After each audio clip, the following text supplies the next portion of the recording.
Вікно можливостей буде. Ні, не те вікно на Брянщину, про яке оконних діл майстер Путін свого часу говорить, а вікно можливостей для нас. Головний розвідник країни дав стриманий прогноз щодо завершення війни в Україні, але дав. Росія у своїх мріях вже окупувала, звісно, як ми знаємо, всю Україну у своїх вологих, нереалістичних думках. Українці теж, звісно, мріють про наш парад перемоги, дійти до Кремля, до Москви.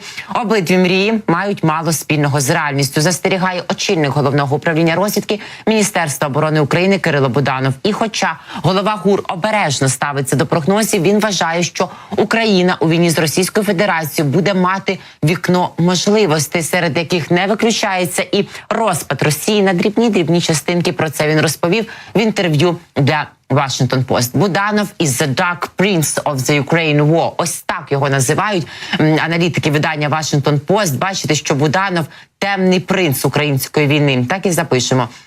Як зазначається в інтерв'ю виданню, Буданов обіцяв перенести бій на територію Росії за допомогою безпілотників і спеціальних операцій, а також висміяв регулювання шляхом переговорів у корейському стилі. Мається на увазі так званий корейський сценарій, коли за результатом переговорів з Російською Федерацією дехто собі бачить, що можна зафіксувати лінію розмежування вільної України і окупованих територій на кшталт зразку Південної та Північної Кореї відповідно.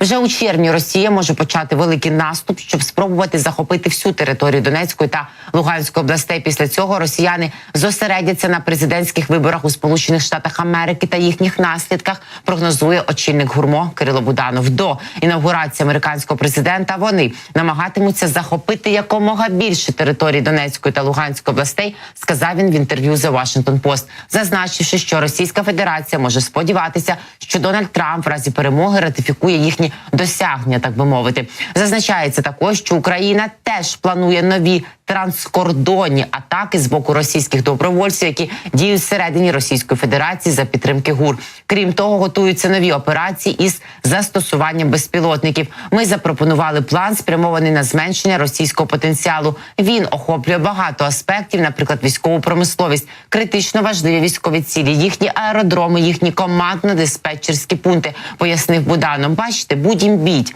За його словами, мета таких атак полягає в тому, щоб показати, російський немічний диктатор Путін не може, не ладен, не годен захистити населення від логічного перенесення війни на території Росії. Коли ти сидиш, скажімо, в Петербурзі і дивишся війну тільки по телевізору, ти завжди підтримаєш її, але людішки його починають нервувати, коли якийсь об'єкт атакують прямо біля їхнього будинку. От тоді, да, як вони пишуть, боже, всі окна дрожали, машини горіли, громко, не спалось нам. От і не спатиметься, росіянчики.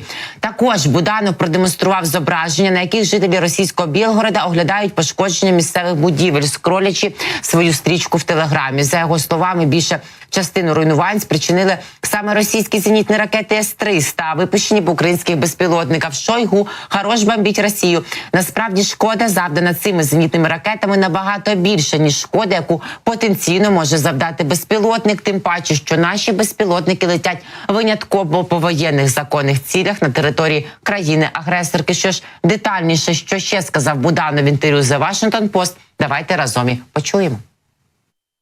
Путін став жертвою власної пропаганди. Вони перегріли своє суспільство, кажучи, що вони наймогутніші та наймогутніші у світі. І він сам почав у це вірити, але виявилося, що їхня армія не така могутня, як вони думали. Путін зробив стратегічну помилку, розпочавши війну, але росіяни швидко відновлюються, і це факт, про який всі повинні пам'ятати. Вони довели це десятки разів. Ми не повинні недооцінювати цю особливість. Я не був би проти можливого розпаду Росії на дрібні частини. У російських мріях вони окупували всю Україну, а в наших мріях ми маємо парад перемоги до Москви. Іншими словами, будь-який з цих результатів малоймовірний. Ця війна триватиме, поки цей режим в Росії. За наступного режиму це може змінитися або і ні, але буде вікно можливостей.